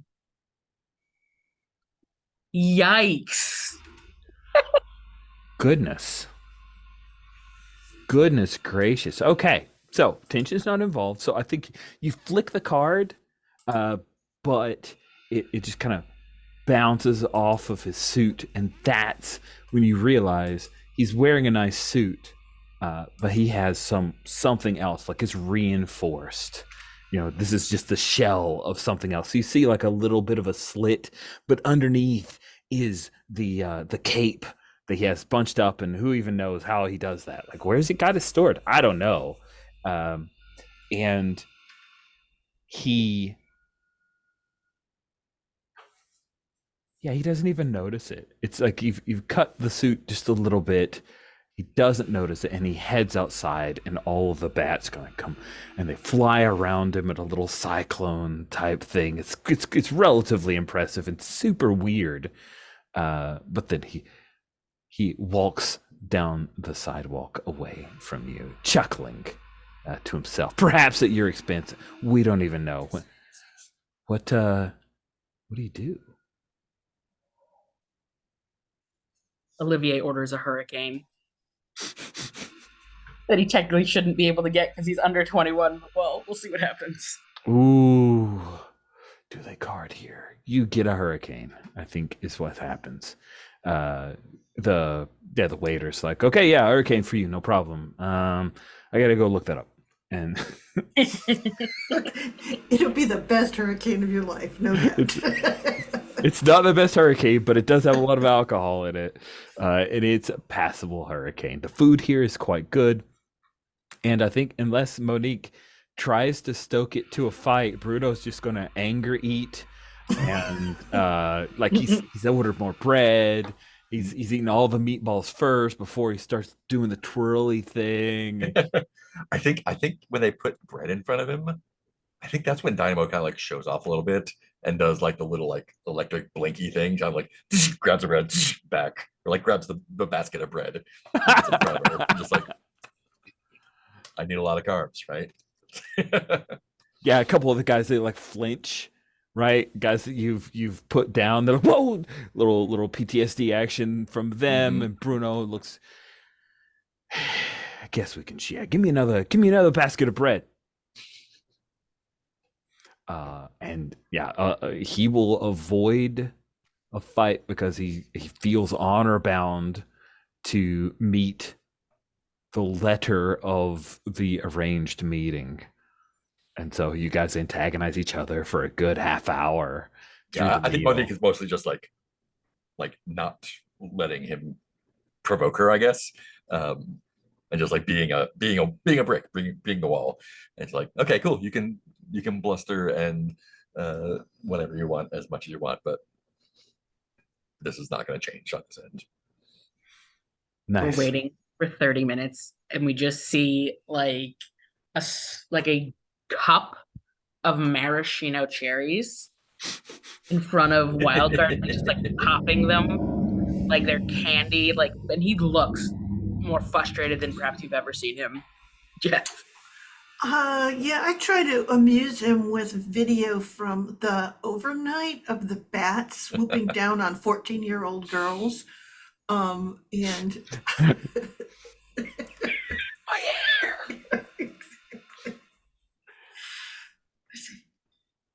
See, that's Blackwing in action. So he doesn't say it loud enough that Blackwing could hear. So I'm like, should be prepared for this. Also, Jeff figures he's paying for this himself, so he's ordered the least expensive thing. He's got the water, and he's eating all the bread. Oh, Wildcard does pay at the end. You don't have any money either, Wildcard. He has. No, you don't. He has Keep not refusing money. He is, but he also has not just lost his home, so he's like, meh. It's on me. It's on me. Yeah. That's sweet. His mouth is just like stained that like bright red. I'm just like a bunch of cherries. I like that meal. I think that's a bonding opportunity. You have 5 spark. You can split between the two of you however you wish. Nice. I'll take 2. Does that seem reasonable? 3 to get us back up. Mhm. Cool. All right. So, looking at time, I think we can. You guys cool with like if we jump forward to the housewarming party? Yeah. Yeah, that'll be fun. Jeff, do you invite Olivier because Janice made Yeah. it pretty? She was pretty Clear. And I said, clear do you want to about come in and kind of stop and go, went to high school with? This is really nice. Okay, yeah, I can do that. She wants to we- meet people. Okay. So all the people I've introduced her to are supers. Oh well, maybe she'll pick it up on it. I don't know. It's not like you're super Jeff. Exactly. Not at all. You just know a bunch because we're in town and you've lived a bunch above our boss's well, not boss, our mission giver's place. And he kind of stops and goes, yeah, Malvolio. It's in the middle of all kinds of things. Mhm. Right now, insurance issues. So, Mhm. all right, yeah. And I will hike us over to the apartment building. Cool. So all 3 of you walking down the street, you head into the beautiful Rheingold. It's just there's such hubris in that name. It delights me. It delights me. By the way, this is not related to that, so I'm just gonna slip it in here before we move into the next scene. But I did, and I'm gonna share sound, so hopefully I'll remember to unshare sound. But I found the Nice. as well as the 1967. The 1967 intro is nothing to write home about, but this one is pretty delightful. I'll skip ahead a little bit.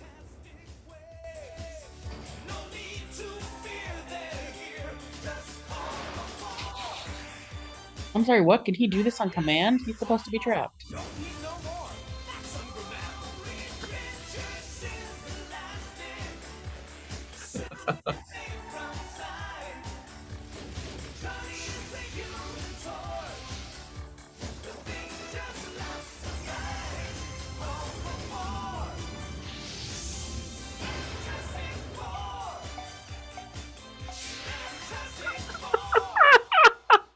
Yeah, I think I've only seen the 1967 one. I did not realize there was a newer one.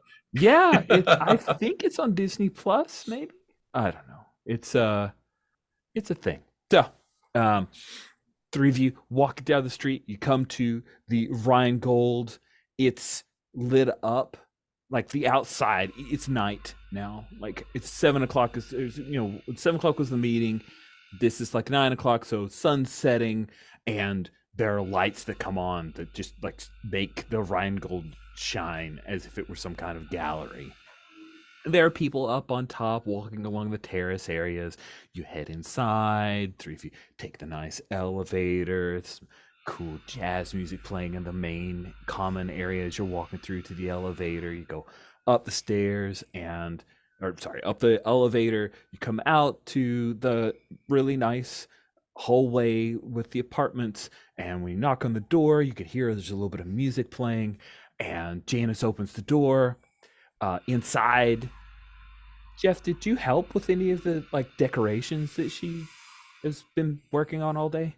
Oh yeah, I think when I got there and I saw all the stuff that she had, I was like, okay, so let's get this put up, okay? Before I went back to work, I'd text Gina and go, I'm working on a housing thing, so I'll take the afternoon off.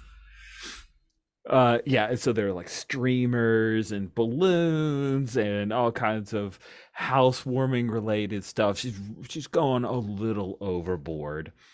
And you see as you guys, she's like, "Oh my God, you guys are early! Great, great, great!" And she like hugs you, 3J.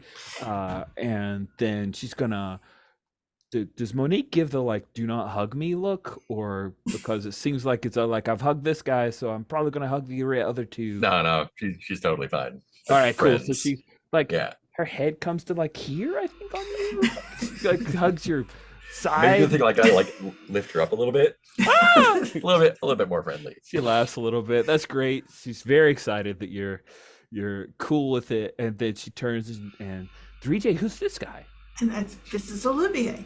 And it works at Dweebs. Actually. What's a dweebs? That sounds awesome. Is it some kind It's- of video game place? It's not that great. It's a coffee shop, but I also recently have started additional work at a place called Escape Reality, escape rooms. Johnny Storm's comics. place. Yeah. Oh wow. Hey. Handshake? She goes for the hand and he takes a gloved hand, and I think he takes her hand and he like brushes his lips against the knuckles in like a kiss kind of Oh, thing. man. And it's like he's like, I've heard such wonderful things about you, Cher, and he smirks a little 3J. Yeah, she giggles a little bit. That's just cute, and you're adorable. Okay, guys, I didn't know what people like to drink, so I just kind of went crazy. And she points over, and they're just bottles, and solo cups still in a plastic, with the twist tie on it. And you see that there's a guy who's setting up a plastic table. You might see it like a tag sale or something, and he's pulling out some decks, like he's a DJ or something, and he's starting to like set up. No. Okay, you guys tell me. Did she somehow end up hiring MC Brace, or is this someone else? It has to be MC Brace. Okay, No all right. reason not to. Okay. Yeah. At this All right, point, why not? why would we have someone else? Or it's Hammer Bro. No, Oh. Hammer Bro. Don't worry. Hammer That Bro- is the douchiest fallback job in the world. No, it's not Hammer Bro because I have plans. But yes, that's great. That would be a funny fallback, as if he's a shitty DJ, like he's a bad wedding DJ. That would be a great Hammer Bro fallback. But no, so yeah, we'll go with him or MC Brace. But we're gonna put a pin in a Hammer Bro appearance. Thank you for that. And yeah, the guy's setting up to get some music going, and she does the quick tour for Monique and Olivier. She seems to like saying your name, Olivier. She says it several times. And we see what's in Jeff's room at this point, because she had started to set up her office, but then she insisted on pulling everything out. So it's just whatever Jeff has put in there is what's there. Yeah, that's a good question. I think that there is a tidy stack of clothing, like about a week's worth of like this. And he probably like picked up a backpack on the way back. And that's about it right then. That's just Oh, probably like she bought a bunch of kitty litter, or it's it's here now, and Mr. Muffin will pop off of your shoulder and Yep. go do his So- business. exactly. I might as well close the door. Yeah, it gives you the look like, you mind? Yeah, exactly. I'd like some privacy, please. Thank you. Exactly. Had a hard day. So I've been shoulder surfing all day. I just need to do this, okay? You can read my paper and be alone. But yeah, that's it. It's a very nice room though. Lots of natural light, all of those things. Yeah, I probably will sleep on some pillows from the couch this first night and then get a sleeping bag or something. Man, James is gonna have problems with that. You're gonna have to have a conversation. I know, exactly. I'm gonna make it a guest room eventually, or like a conversion, like office/guest room. So I might as well get a bed, kind of conversation. So that she shows you guys, like, it's a brief. This is my bedroom/office, and you see there's a crazy 3-level desk, and you see there's a 3D printer and some kind of apparatus, like a robotic arm machine there. But then there's also clothes hanging on top of a lot of it, like, a treadmill, and her dainty little bed that is really nice, but also is unmade. And she's got nice stuff, but she just throws things in different places. I think there's like also a pizza box carton. It's shoved halfway under the bed. So it's just a brief like, and this is my bedroom. But don't worry, we're going to keep everything in the common area. And hey, let's head out to the balcony. We got this great view of everything. And I'm thinking about getting a couple of chairs, but I'm just not sure Adirondack or like cafe table. Would you like a chair. drink? Yes. And I think Olivia's gonna grab a glass, walk over to the table where there's too much of everything, and then he's gonna rinse it with some absinthe, and then he's gonna light that on fire. And Gonna come in when there's fire. Like he's now watching. You have an audience. yeah, he'll muddle sugar cube and some bitters, add in the Rowski cognac, stir it for a well chilled moment, and then you see he like uses one of the sharpened cards to peel off a piece of lemon peel, and then he like twists it over the drink, and it's still flaming a little, I think, and he blows it out, or blows it so that it skims the surface, and then hands it over. You looked like you could use a drink. Anyone else want one? And I'll go, I'd love one. It's a Sazerac. Thank you, Sazerac. This is cool. And is it strong? Is it smooth? What does? So I think she bought nice stuff, so it's pretty smooth. It's definitely like an alcohol forward drink. Because it's just like, bitters, absinthe, rye, or cognac, but it does have like sugar and stuff in it, so it does offset it, and some of the alcohol from the absinthe has been burned off. Okay. So it's cool. like mildly got that like sweetness and then that like lemon. So. Ooh, this is really interesting. Thank you. This is great. I would have to write down the instructions. That was very involved. It's just a Sazerac. New Orleans. He hands one to Jeff. Thanks. Raises a brow at Monique. Whatever you got is fine with me. Nothing fancy. She says nothing fancy. And I think he smirks. He's like, "You sure you don't want something fancy?" I'm all right. And he just pours her a rum and coke. Fantastic. Perfect. It's like I'm really happy that you did this, Olivier. I just basically got the variety pack. I'm not entirely sure. I just get drinks that people make for me, and I'd hired a bartender off of a website, and I expected them to be here early, but not evidently. So I guess punctuality, not the doorbell rings. Oh, maybe that's him. And she goes to the door and she opens it up, and Zanaya is there. And she's dressed nice. She's worked on her hair. She looks good. Black cat without, like, she's out of uniform. So just attractive blonde, attractive trim blonde girl is standing behind her, and Black Cat is just grinning like she's very excited about this meeting. She thinks this is going to be amazing, and she can't wait to watch the catastrophe. So she is just grinning from ear to ear. And you also see that behind Zanaya is Megan Frost.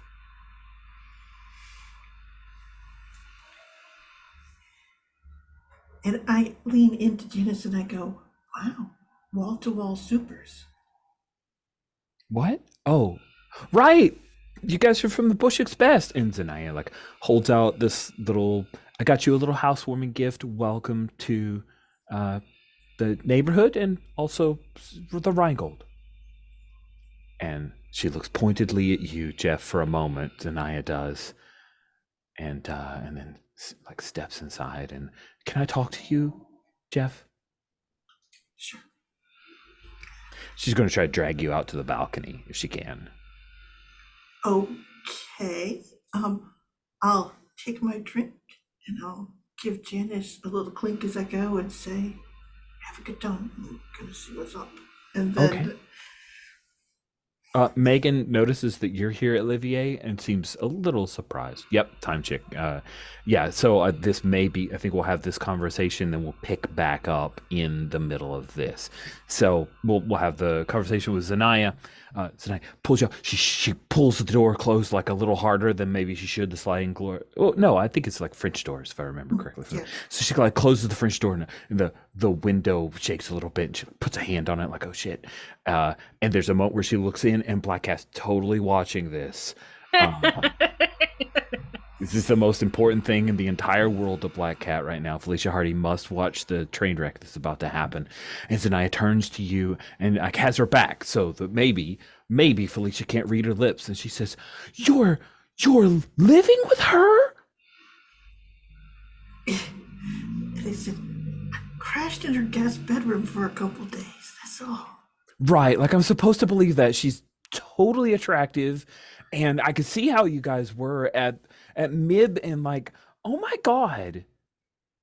And he sort of stops and he goes, "Have I ever lied to you?" Well, everyone lies. Have I ever lied to you? Not that I know. I'm not lying now. So you're not sleeping with her? No. I knew her in high school. I want her to Is she find a gay? place. And then he sort of steps and goes, I don't think so. Okay, because I just got a feeling at Mib. I had a feeling that you guys had dated or something. And then all of a sudden you're living with her. And you understand why I would think that this place doesn't have a conversation pit. That's really disappointing. That's like my favorite feature of my place. Mm-hmm. And he kind Should of I have offered you a place to stay, Jeff? Is that what you needed from me? And he kind of goes, no, I had something. And this was just easy and uncomplicated. Just, I adore you, Zanaya, but we're complicated.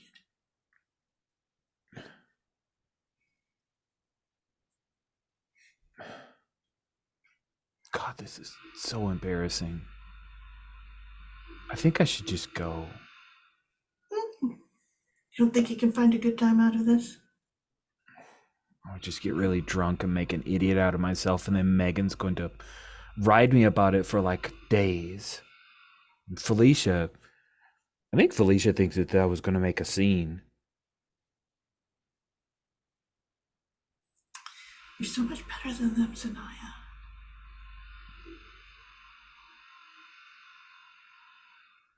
Thanks. I think. And then the doorbell rings again. This is our like ending moment.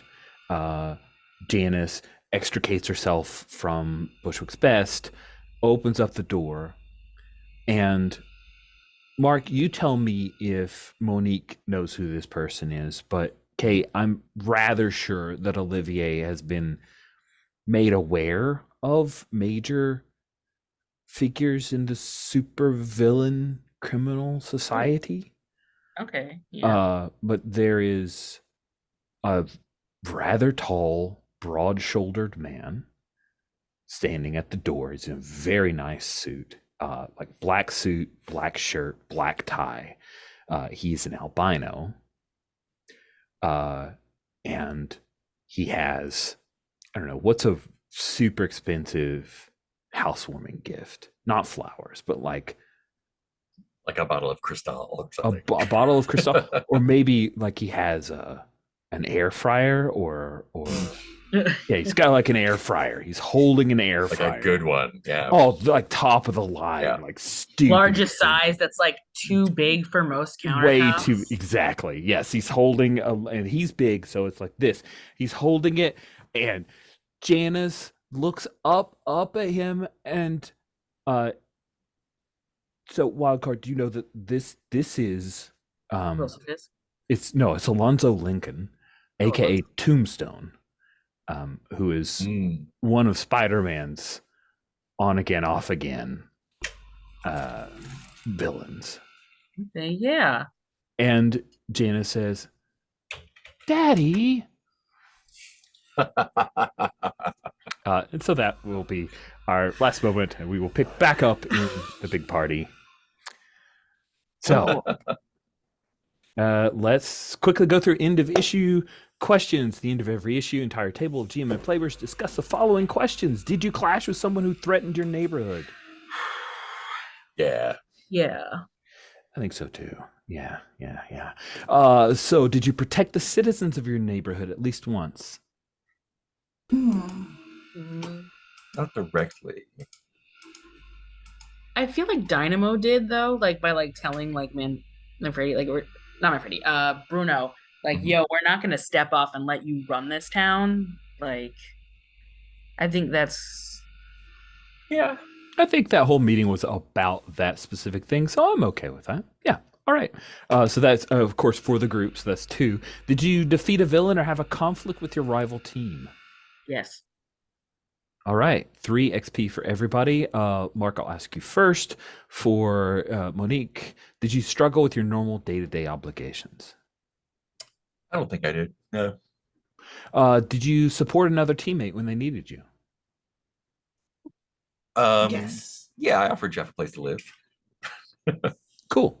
All right. Olivier, did you struggle with your normal day-to-day obligations? Kind of.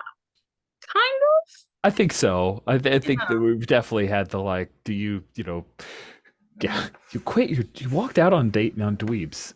That's just hilarious to me. Oh, sorry. And did you help another teammate when they needed you? He was ready when he sat out there for the fight that didn't come. So Okay. Cool. I'm into that. For Jeff, did you struggle with your day-to-day obligations? It's pretty much mostly what I did. Yeah, I agree. Did you support another teammate when they needed you? I think in the same way I was there for Yeah. Dynamo. If Olivier gets it, you get it too. Awesome. Okay. So then let's jump straight into wishes. I'm trying to speed things up so that Mark doesn't run over. So wishes, Mark, you get to go first. Wow. Yeah. I think so many.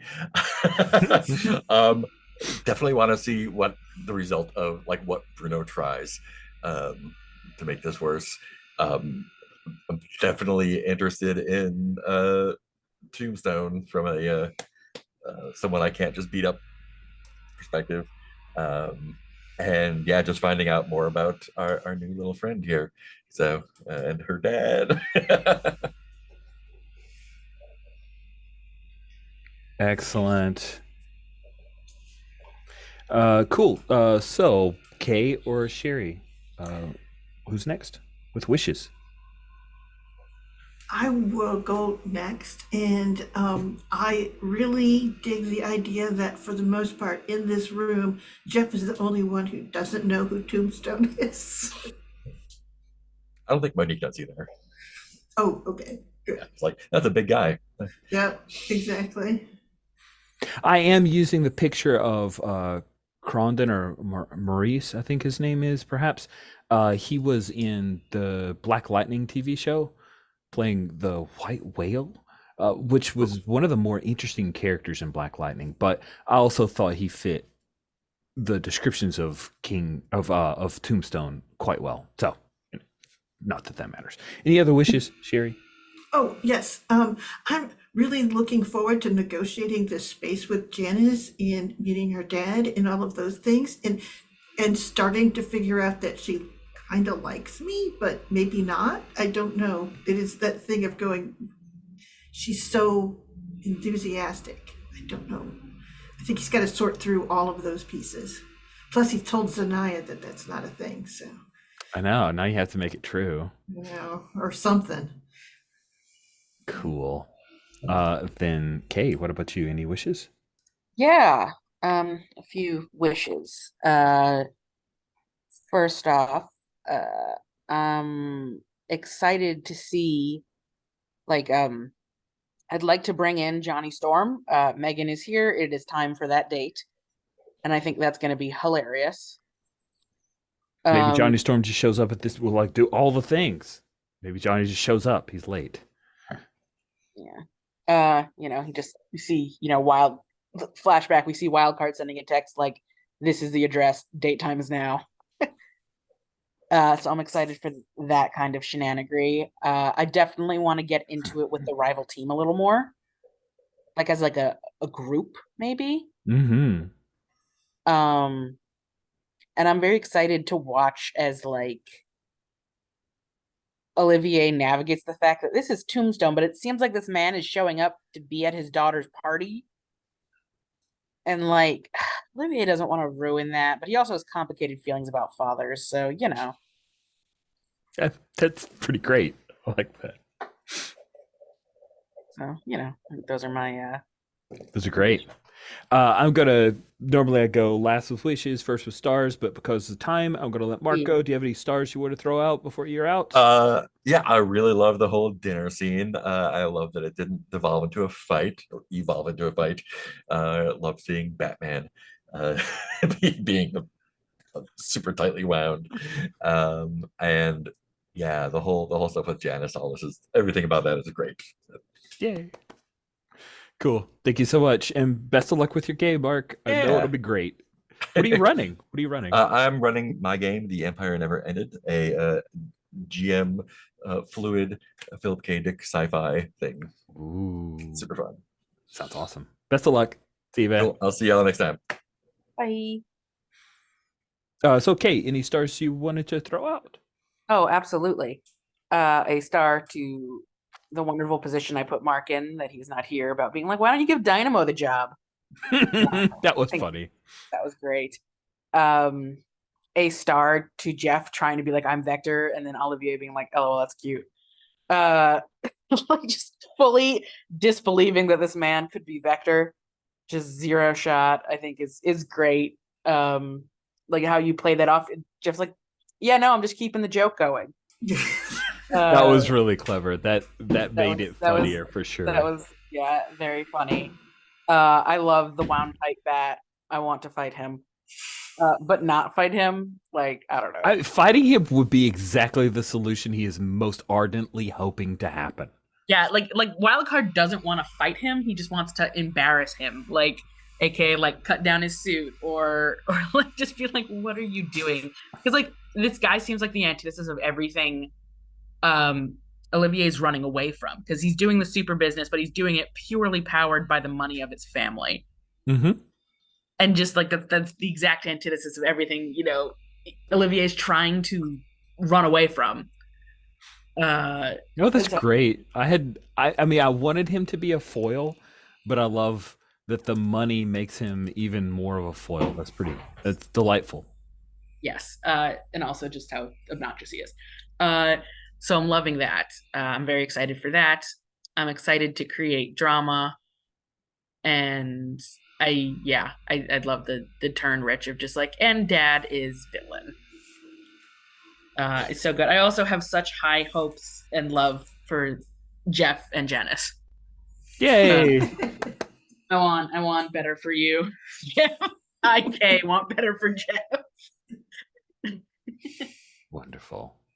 And last, but not least, Sherry, what stars did you have? Yeah, I knew something was up with Janice, but what it is truly delightful. I think it's just perfect. I love the whirlwind that is Janice too. The too much of everything is so great. And that kind of like, oh, yeah, it is the perfect balance to Jeff in some ways, where just nothing. Don't worry about, yeah. So anyway, it's great. That was awesome. It was so good to have you back, Kay, and have Wildcard back. Just adding so much perfectly timed chaos to every situation, I think is pretty much it. And I am looking forward to how you work out your work situation, Oh, because yeah. you've got this sort of family tie thing that would be awesome, and then with Gordon, who you just, wow, you really burned a bridge right there. So I don't know how that's gonna go. It's Does it for next good shift. That'll stuff. be interesting. Good stuff. It'll be great. That's like real teen kid drama. Yes. So You've mined it well. exactly. Yeah, and Monique is, of course, I love how you set that up. Monique's stuff is the true superhero, like the real superhero here for Bushwick in a lot of ways, and everyone else is we're just all bikers around Monique is what it is. But I love that. It's just so good, and that spine of the story of the negotiation with the mobsters was really good. I'm glad. I was worried. So I'm glad I that love it rang all right for you guys. Well, this is really fun. I look for my wish is that Greg is back and we have a full boat for next session.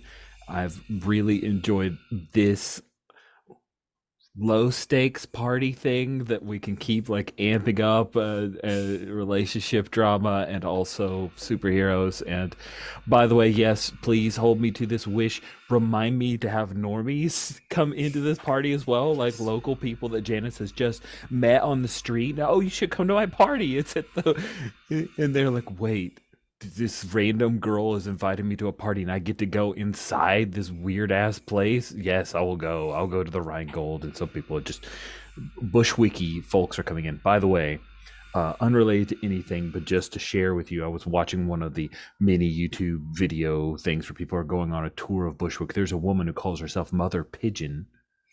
Oh yeah. Who is like a pigeon rights activist, protectionist person who also knits and quilts pigeon related things. She may have to show up because she lives in Bushwick, and that's just the randomest hilarious thing. It's just, And I think Janice could not invite her. she's the pigeon lady. She's great. Mother Pigeon. Sorry, Mother Pigeon. Cool. I'm glad that Janice is fun. I've really enjoyed the way that 3J and Janice, like how they interrelate. And you're right about the two levels. Like she's so up here and Jeff is very down here. They meet in the middle from time to time. And it's fun. I see how they are friends. And I like that when a relationship rings effectively true. It's not just being forced. It's good. It's really fun.